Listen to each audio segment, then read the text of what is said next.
The BBC sunk to new depths last night on their Question Time show, their flagship politics show for over 4 decades, where they had 2 audience members who'd illegally come into Britain by boat. Some men in the audience who came over on small boats.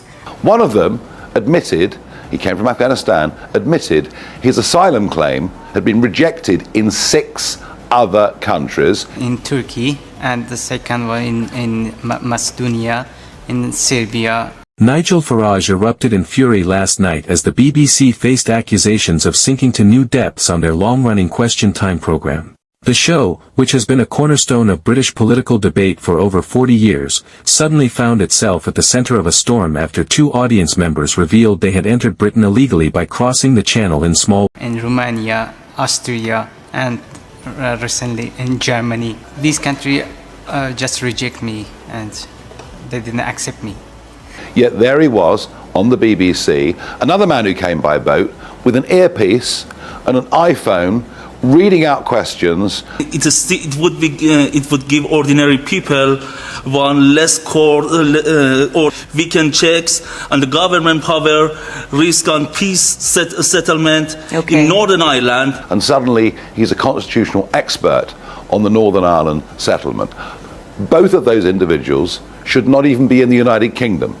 Boats. Farage couldn't believe what he was watching. As the cameras rolled, one of the men openly admitted he had traveled from Afghanistan and had already had his asylum application rejected in multiple countries before reaching the UK. According to his own account, he had passed through Turkey, Macedonia and Serbia, attempting to claim asylum along the way. The second man gave a similar story, describing his own journey through several European nations before arriving on British shores. This was the moment that triggered Farage's explosive reaction. Speaking with barely contained anger, he accused the BBC of giving a national platform to individuals who had bypassed legal immigration routes, calling it reckless, biased and a slap in the face to the British public. His voice rose as he questioned how the broadcaster could justify such an editorial choice, especially at a time when the country remains fiercely divided over border control and illegal migration. Within seconds, the incident had ignited fierce debate online. Supporters of Farage argued that the BBC had crossed a line,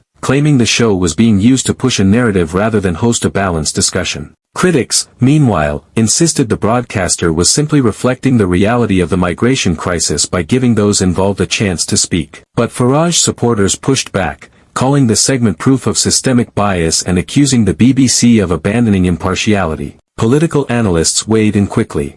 Some described Farage's outburst as one of his most passionate responses in years, saying it struck a chord with viewers frustrated by what they see as double standards in the national conversation on immigration. Others argued that the controversy showed how polarized and explosive the subject has become, with even a single broadcast capable of triggering a national argument. As the dust began to settle, the BBC released no immediate statement, fueling speculation about whether the broadcaster stood by the editorial decision or was scrambling behind the scenes to contain the backlash.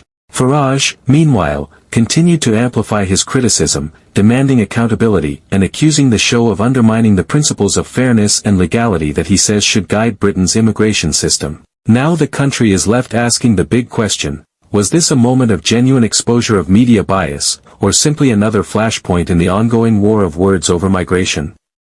One thing is certain, this fiery clash between Farage and the BBC has only intensified the national debate and may be remembered as one of the most controversial moments in Question Time history. What do you think?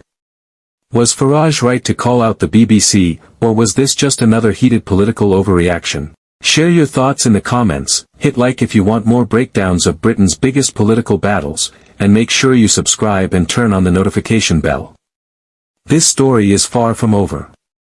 Stay alert, stay informed, and stay questioning. Subscribe my channel, latest videos and political updates. Thanks for watching.